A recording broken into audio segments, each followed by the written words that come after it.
live from the new sports betting capital of the world. You might be from Texas, but I'm from New Jersey. Benny Ricciardi is here to break down the day's betting board for you. Let's go, Jerry. Go!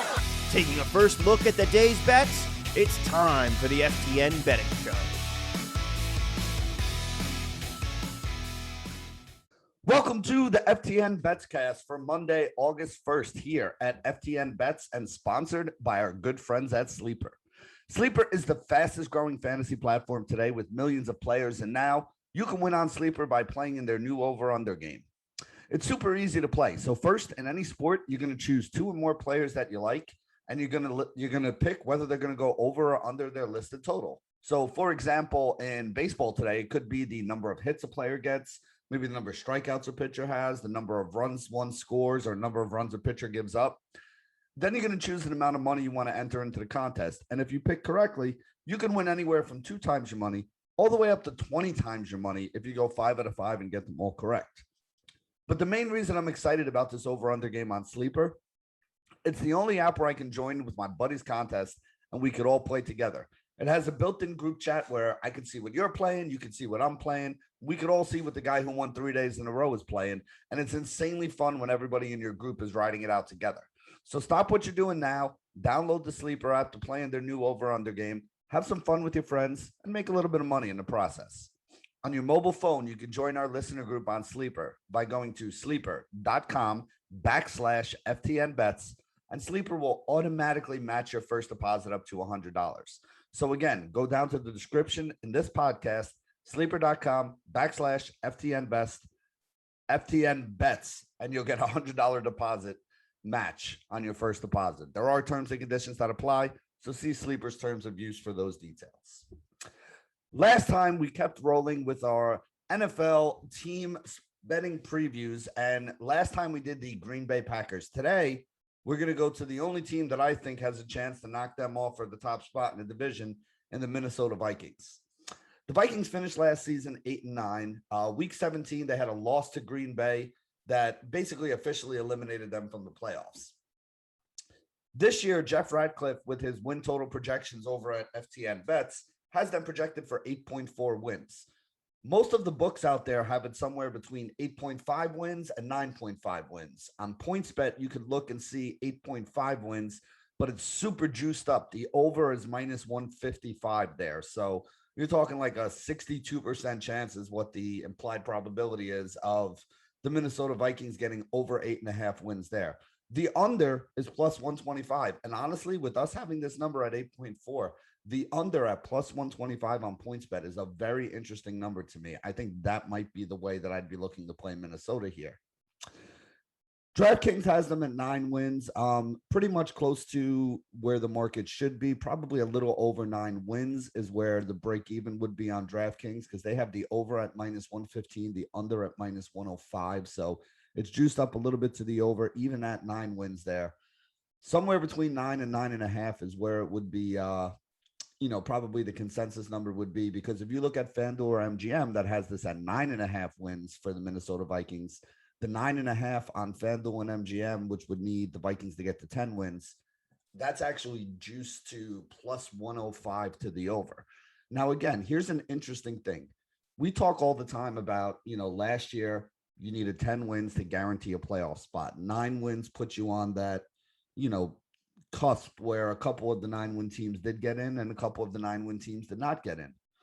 So if you're expecting Minnesota to go over 9.5 wins here, like FanDuel and MGM are at plus 105, which is like a 49% chance that it's going to happen, then that would mean that they would be making the playoffs, right? So to make the playoffs for the Minnesota Vikings, yes, is minus 105 on BetMGM. It's minus 110 everywhere else.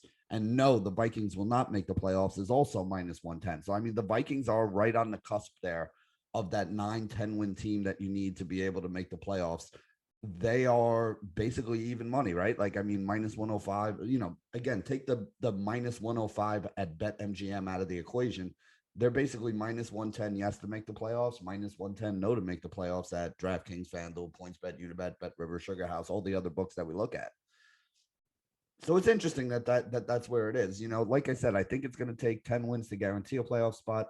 9 wins is where you're going to be on the cusp there based on what we saw last year. So, will they make the playoffs? Yes. But if you're going to play them, yes, to make the playoffs, you might as well play them for that extra win there at 9.5 on FanDuel and MGM to go over plus 105. To me, though, I think the best value here, again, with Jeff Ratcliffe having this at 8.4 wins, I think the best value here is actually under on the 8.5 wins on PointsBet at plus 125. That would be the one place I would be looking to play a little bit of Minnesota here. Another interesting thing to consider here, will Minnesota reach the playoffs as a wild card? Well, if you expect Green Bay to win this division, then the only way they could reach the playoffs would be as a wild card.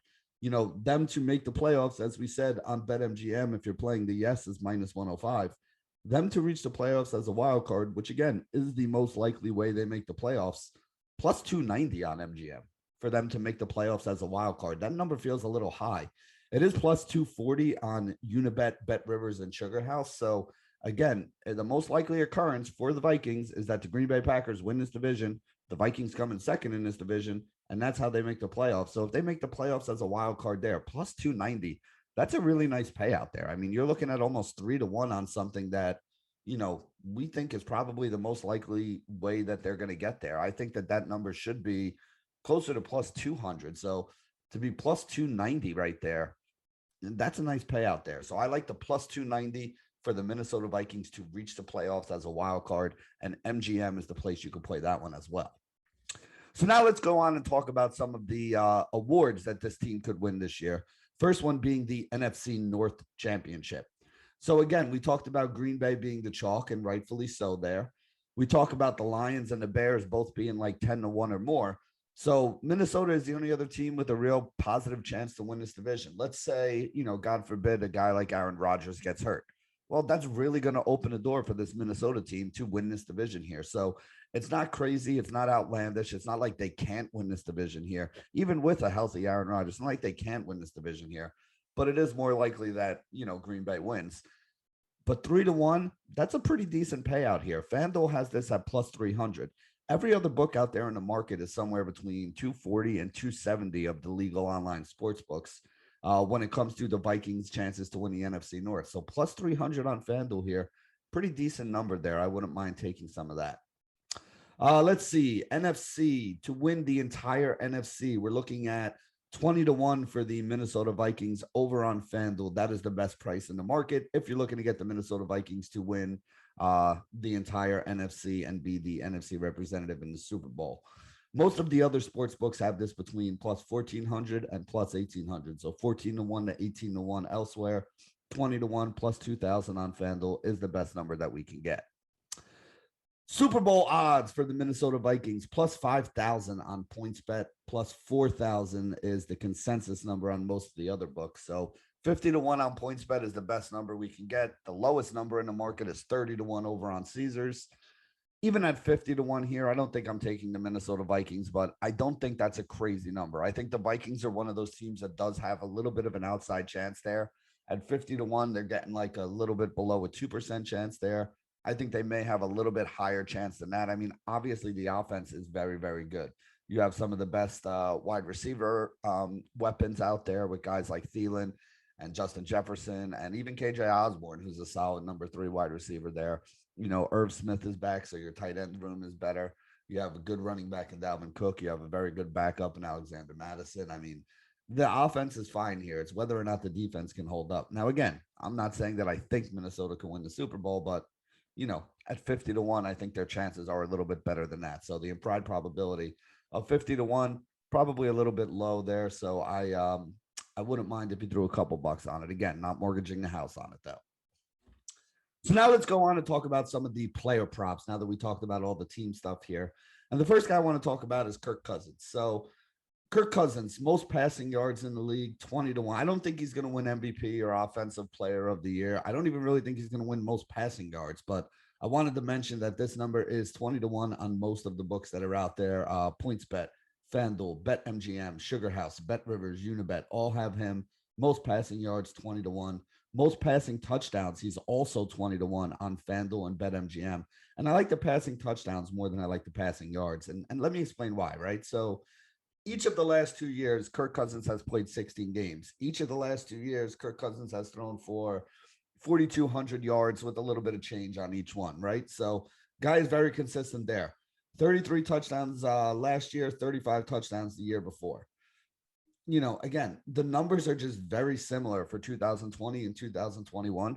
So I don't know why anybody would think he's going to have some massive step forward or massive step backwards in 2022. I think what you're going to get out of Kirk Cousins, assuming he stays healthy this year, is about 4,200 yards because, again, 4,221 last year, 4,265 the year before. Pretty even right there. He did only play 16 games. He missed one game last year. So maybe you could even say 4,500 yards if he plays the whole season here. Would probably be a decent, 4,450, something like that would probably be a decent number to project Kirk Cousins for. And again, 33 touchdowns last year, 35 the year before. So 35 touchdowns is about what he's going to get here. So these are the numbers that I'm kind of looking at. Now, going on that, is 4,200 yards going to win you the most passing yards in the NFL? No, we had two guys throw for 5,000 last year. So even at 20-1, it would take a massive step up where he would need like a 25% increase in his production in order for him to get up there and be the guy who throws for the most passing yards. And again, this is a team that also has a running game. Dalvin Cook being very good, Alexander Madison, even if he gets hurt, being solid. So I don't see this team being the team that, is all of a sudden going to turn super pass heavy to get their quarterback 5,000 plus yards to give him a chance to be the guy who throws for the most yards or win the MVP or the Offensive Player of the Year award. So that's why I'm avoiding all those. And then even the passing touchdowns, right? Like somebody's going to throw for 40 touchdowns. Hell, somebody may throw for 50 touchdowns this year. Kirk Cousins threw for 33. He threw for 35. Those are not bad numbers. Kirk Cousins is a guy that I love to draft in fantasy because all the big name quarterbacks will go off the board early. And you could get him in like the middle rounds in the teens somewhere there. And really his production is not much below some of those guys above him. But it is still below them. So when we're looking at the guy to lead the league in things like passing yards or passing touchdowns, Kirk Cousins probably not the guy. So even at 20-1, not really all that up on that one. Kirk Cousins passing yardage total, 4,150 is the number that FanDuel's offering. It's minus 112 to the over and the under there. The 4,150 is the lowest number in the market. So if you're going to play an over on Kirk Cousins, the place you want to play it at is on FanDuel because you don't really lose much in terms of the payout at minus 112. And at 4,150, that is the lowest number that anybody's offering out in the market. I actually prefer playing the under here of 4,200 yards because, again, Kirk Cousins barely got over 4,200 yards. And that was with him being healthy and playing pretty well the last 2 years. So let's say he doesn't play very well or he's not healthy, then there's going to be a chance that he doesn't get to that number. So 4,200 yards on DraftKings and BetMGM, but DraftKings has the better payout of it. If you want to play the under, minus 110 on the under there at DraftKings, 4,200 yards for Kirk Cousins passing. Again, he did throw for 4,221, 4,265 the last 2 years. But remember, 2/3 of these things do tend to be under. So when you look at something and you look at it this way, you say, hey, if he misses like 1 or 2 games this year, there's no way that he's going to get over this number based on what he's done the last couple of years. And if they do win some more games this year, which some people think they might, then they're probably going to be running more and throwing a little bit less. So those are kind of the reasons why I'm looking at it here. So again, I know I've been kind of knocking Kirk Cousins here and I wouldn't play this, I wouldn't play that. I like the under here. Here's one that I do actually like the over on. I do like the over on his passing touchdowns. 30.5 is the number on FanDuel. Again, 33 last year, 35 the year before, and last year he missed a game. So really he probably projects out for 35 or 36 in each of the last 2 years here, which is what I would project him out as here. And that's at least 2 games that he would have to miss in order for him to, kind of fall below that pace. So I think he can get over 30, 31, even if he does miss 1 or 2 games. And I kind of look at this as a little bit of a hedge on the yardage, right? Like you take the yardage under and you take the passing touchdown over. If the passing touchdowns do go over, then maybe there's a better chance the yardage goes over and you win 1, you lose 1. But if he loses 1, you're definitely going to be, if you lose on the passing yardage, you're probably going to lose the passing touchdowns too, because that does mean that he didn't play as many games. So Really, if I had to play this thing, the one bet I like the most here is going to be passing touchdowns over for Kirk Cousins on FanDuel. It's 30.5. DraftKings also has this at 31.5 at minus 112. Minus 110, I'm sorry. FanDuel has it at minus 112.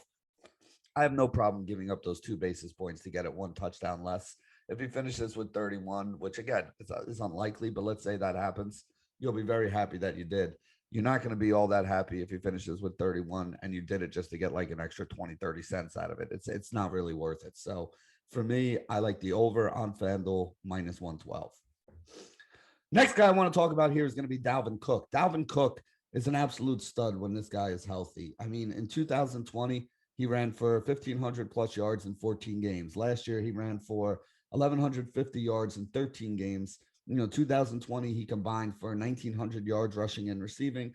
Last year, 1,383 yards rushing and receiving. And again, 14 and 13 games in those last 2 seasons. He had 16 touchdowns in 2020 on the ground, another one in the air, so 17 total. Last year, he only had 6, but a lot of the wide receivers did a lot more of the scoring last year for this team. There's just a lot of things to look at here with Dalvin Cook. Dalvin Cook, Offensive Player of the Year, 40-1 on FanDuel. I think that's a really good price. PointsBet, Unibet, Bet Rivers has this at 22-1 for him to be the Offensive Player of the Year. So the FanDuel number is almost double what you can get it at some of the other books out there in the market. 40-1 Offensive Player of the Year for Dalvin Cook. 2.5% chance or so is what they're giving him there. I definitely think that's worth a little bit of a bet. Let's see. Most rushing yards, plus 1,000 everywhere. 10-1 is what you can get that on. All the major books have it there at that same 10-1 number, so it's not better or worse anywhere else. Again, you got guys like Jonathan Taylor and guys like maybe Derrick Henry coming back. Those guys are legit threats. But remember, in 14 games in 2020, Dalvin Cook ran for 1,500 plus yards. If Dalvin Cook plays 17 games at that same pace here, we're looking at like 18 or 1,900 yards rushing, which puts him in the mix with guys like, Jonathan Taylor and Derrick Henry. And the Jonathan Taylor and Derrick Henrys are like plus 300, plus 500, plus 600 to win this. 10-1 for Dalvin Cook, I think, is a really good value there. Now, again, Dalvin Cook has to stay healthy, but I'm not in the business of predicting when guys are going to be healthy and when guys are going to get hurt. I'm in the business of predicting how well guys are going to play football. And if they play the full 17 games like Dalvin Cook can, Dalvin Cook could easily be the guy who leads the entire league in rushing if he has the kind of year he had. Maybe not so much last year. He would have been a little bit short there, but the year he had in 2020 would have put him up there. Let's see what else here. Most rushing touchdowns for him. Again, the guy had 16 in 2020. He's 11-1 for the most rushing touchdowns. Christian McCaffrey, Derrick Henry, maybe James Conner in the mix there as well. Guys like Jonathan Taylor. So he's definitely in the mix with the guys that could wind up having the most rushing touchdowns in the league. Again, a lot of those other guys are shorter price. Derrick Henry, Jonathan Taylor. Yes, they are probably more likely to do it, but they're not twice as likely to do it as him. And that's basically what it is. We're getting twice the payout at 11-1 over on BetMGM for most rushing touchdowns for Dalvin Cook than we're getting for a guy like a Derrick Henry who's like 5-1 or a Jonathan Taylor who's also like 3 or 4-1. So this is a very good price, I think, on Dalvin Cook. Maybe I'm just higher on Dalvin Cook than other people are, but I feel like a lot of these numbers are a little bit disrespectful to Dalvin Cook given the talent level that this guy has. So let's see the next thing there, the rushing yards for Dalvin Cook for the season, 1,150 on FanDuel. Again, as you guys know, last year he went over 1,150 in 13 games. The year before that, in 14 games, he did 1,500. If he plays a full 17 games, he projects out for over 1,500 on both of those 2 seasons right there. So this is another one of those, like I talked about with Jonathan Taylor and with Derrick Henry. When you're betting overs, since 2/3 of the over bets for the season-long prop numbers tend to go to the under, you really have to love something if you're betting an over. And this is one that I love with Dalvin Cook because, again, if the guy projects out for 1,400 or 1,500 yards, and we saw this with Dalvin Cook the last 2 years, what happens if he misses 2 or 3 games? Dalvin Cook at 1,150 is not priced to perfection. Dalvin Cook at 1,150 is priced for him playing 12, 13 games this year. If he plays more than 12 or 13 games, he's going to crush this number easily. If he does play 12 or 13 games, hell, he did this last year in 13 games. The year before, he crushed this number in 14 games. So I like the over here for rushing yards for Dalvin Cook. Like I said, 1,150 is the low number on FanDuel at minus 112. That's where I would play the over here because, again, even if he gets hurt and misses 2 or 3 games or 4 games like he did last year, he had 1,159 yards rushing and he could still get over the same number. So I like Dalvin Cook over. If you want to play the under on that number, 1,174.5 is the number that BetMGM has this as, over under minus 115. So you can play the over on BetMGM, get an extra 25 yards on it there. And again, you're not betting the over because you think Dalvin Cook's not going to produce. You're really betting the over because you think Dalvin Cook's not going to be able to stay healthy. That's what you're betting on here, because if he stays healthy, he's going over that 1150 on FanDuel easy. If he doesn't stay healthy, hell, there's still a chance he can go over that 1175 on BetMGM. And that's why if I'm on either side of this thing, I want to be on the over. There is a good number out there in the market, 1,500 on DraftKings for rushing plus receiving for Dalvin Cook. Again, last year he had 1,383 in 13 games. The year before he had 1,900 plus in 14 games. So really it comes down to, do you think he can stay healthy and play 15, 16, or 17 games? If you do, he's likely to average up more than 100 yards per game rushing plus receiving. So he'll get over that 1,500. It's minus 115 on DraftKings. Again, I like the regular rushing yard prop a little bit more. Dalvin Cook is not Christian McCaffrey. He's not a guy that's going to flirt with 1,000 receiving yards. He's going to catch, probably 2 to 4 balls a game. He's going to do it for 10 to 20 yards there. But at the end of the day, that's only going to be like 300 or 400 yards receiving. Like I said, you're better off just messing with the rushing number. If he stays healthy, I think he's going to have a big rushing year. I don't see him getting 500, 600, 700 yards receiving this year. Maybe I'm wrong, but he hasn't done it in the past. Last thing we can talk about here, rushing touchdowns for Dalvin Cook. Over 8.5 is the number. Like I said, 2 years ago, this guy had 16. Last year, he only had 6. Last year, a lot of these wide receivers had receiving touchdowns. I think Thielen had 10. I think Justin Jefferson had 10. I think KJ Osborne even had 7. And you're also adding Irv Smith back into the mix, who's another red zone target that they didn't really have last year. So I just think there's a lot of mouths to feed, a lot of other people that can get these numbers. I don't know if we're going to get too much here out of Dalvin Cook in the touchdown department. Over 8.5. Yeah, I mean, it doesn't feel like a big number on FanDuel there. Minus 112, over under at 8.5. DraftKings and BetMGM have it at 9.5, and DraftKings actually has it juiced down to the over. The over, they have even money for over 9.5, minus 130 for under 9.5. So I avoided this one here, but if you are going to take it, I do think the under makes more sense. At least that's the way the books and the bettors have been playing it so far. So that brings us to the last guy I really want to talk about here, which is Justin Jefferson. Justin Jefferson went number 1 overall in a fantasy draft that I was in last night. And I don't really think it's that crazy. I think he belongs up there in the top part of the draft, definitely in the first round. He's arguably the number 1 or number 2 wide receiver in fantasy football this year. I have him number 2. Some people have him number 1, but look, the guy burst onto the scene in 2020, rookie year, 88 catches, 1,400 yards, 7 touchdowns. Last year, he took another step forward, 108 catches, 1,616 yards, second most in the league to Cooper Kupp, who won a Triple Crown in every category. And he finished with double-digit touchdowns, with 10 touchdowns there. Offensive Player of the Year award for Justin Jefferson, 20-1, MGM, PointsBet, Sugar House, BetRivers, Unibet, DraftKings. Don't think that's a crazy number there. People are picking him over Cooper Kupp in fantasy drafts this year. Cooper Kupp last year, in my opinion, was the clear Offensive Player of the Year. Like I said, he led the league in every receiving category. Justin Jefferson, not far behind, number 2 in yards, and not far behind him in catches and touchdowns as well. So he's a guy who has that same ability, and he's young. This is only his 3rd year in the league. So I don't think he's done getting better and moving forward. And this is a scary, scary good human being. So Justin Jefferson, Offensive Player of the Year, 20-1. Basically every book has it at 20-1 with the exception of FanDuel, which has it at 18-1. FanDuel being pretty sharp, and I think they're even like, you know what, this is one that we don't want to take as much action if we don't have to. And I think that's a good move on their part. Most receiving yards in the league for Justin Jefferson, plus 900 on FanDuel. Again, he was second to Cooper Kupp. So if anything happens to Cooper Kupp, or, if teams just double the hell out of him this year, and some of the other guys like an Allen Robinson takes a bigger role, and They run a little more now that Akers is back.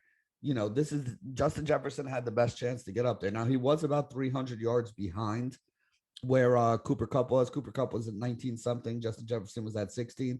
But again, he was second in the league. The next closest guy to him was like 60, 70 yards behind him. And that was Devontae Adams at 1,553 yards. So, Justin Jefferson did have a little bit of a lead here this year. He is a very good player. I think he could wind up leading the league in receiving yards at 9-1. That's about a 10% chance of it. I think 9-1 is a good number for us to take a little Justin Jefferson there. So let's see, what else do we have here? His actual yardage number, 1,350 yards for him. FanDuel has the best price, -112, over under there. DraftKings, FanDuel, MGM all have it at that same 1,350 receiving yards. Again, I lean to the over here. How much do I lean to the over? I mean, again, rookie year, 1,400 yards on 88 catches. Last year, 1,600 yards on 108 catches. So even if he misses a game or two, this is another guy that could probably get over that number. Again, I like the Dalvin Cook over for rushing yards more than I like the Justin Jefferson over for receiving yards. But I do think it's a viable play there. FanDuel -112. Definitely the place that you could play that too. Most receptions for him here. So Cooper Kupp had the most receptions in the league at -145 last year. So I don't know. I don't like the receptions as much as I like the yardage. I think he has a better chance to get the most receiving yards in the NFL than I do the most receptions in the NFL. The most receptions in the NFL is going to go to somebody who probably sees a few more targets. And again, Jefferson has a lot of other weapons on his team that are going to need to get some touches as well. So it's not going to be one of those offenses where they just feed him. So I don't love him for most receptions. His reception number is 102.5 on DraftKings and BetMGM. Again, 88 the year before, 108 last year. I don't really know if 102.5 is a number I want to play there. I think it's a good number. I agree that the number belongs around there. I think it's a good midpoint there. But we don't want to take good numbers. We want to take numbers that we think are off in one direction or the other, where we have a little bit of an edge. If I was making this number, I would have probably made it right here around 101, 102. So I don't really think there's an edge to the top or the bottom here. So we're going to be avoiding betting on this, but I wanted to let you guys know best price in the market, DraftKings and MGM both have 102 receptions at -115 to the over and the under, if you guys are interested in playing them. So the last thing we can talk about here with Justin Jefferson is receiving touchdowns. Last year, Cooper Kupp led the league with 16. Jefferson had double digits with 10 as well. He's +900 to lead the league in receiving touchdowns this year. FanDuel, MGM, DraftKings, Unibet, Sugar House, Bet Rivers all have him at that 9-1 number. Don't really like him to lead the league in receiving touchdowns here, but I do think he's a solid touchdown scorer. FanDuel has the best price on his touchdown number for the season at 8.5. He's 9.5 over at DK and BetMGM. The under at 9.5 is juiced up to -120. So this is another one of those situations where they think he's going to be under 10 touchdowns this year, which again, 10 touchdowns, it's not an easy thing to do. We talk about it like, oh yeah, double-digit touchdowns. Like not many guys get double-digit touchdowns every year. And, it's definitely hard to repeat it. So Justin Jefferson, 8.5, 9.5. He had 7 his rookie year. He had 10 last year. I think the number is good there. So again, I'm not really touching the receiving touchdowns. The only thing I really like for Justin Jefferson, receiving yardage is my favorite way to play him here. Just to throw this out there for you of why I don't like the Justin Jefferson receiving touchdown number either. We talked about the touchdown number for Dalvin Cook. We talked about touchdown number for Justin Jefferson here. Even a guy like Adam Thielen has 7.5 as his number for receiving touchdowns. And my initial reaction is, I'm going under there on Thielen because, there's no way he can keep up that touchdown production he had. But listen to these numbers. 2018, he played in 16 games. He scored 9 touchdowns. That would put him on pace to be over 7.5 touchdowns here.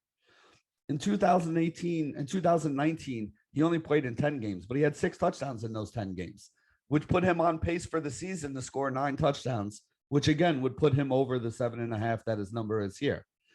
And last year, or 2 years ago, in 2020, he had 14 touchdowns in 15 games before he got hurt. So he would have almost doubled the 7.5 number.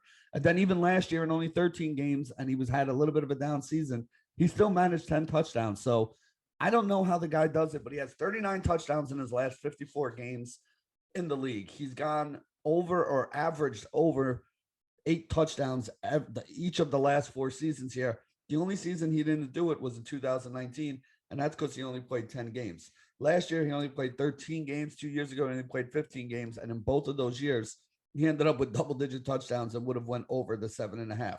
Now, I mentioned this because, again, we talk about the touchdowns for Jefferson. We talk about the touchdowns for Cook. We're talking about a big touchdown number here for Adam Thielen.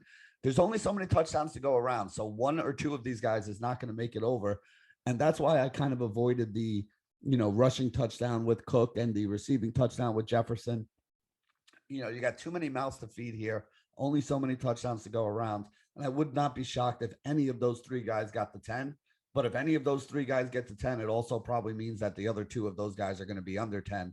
And that's why I avoided all the touchdown bets there. So there you go. That's going to wrap it up for the Minnesota Vikings team betting preview here at FTN Bets on the FTN Bets cast, sponsored by our good friends over at Sleeper. Good luck today, everybody. Live from the new sports betting capital of the world. You might be from Texas, but I'm from New Jersey.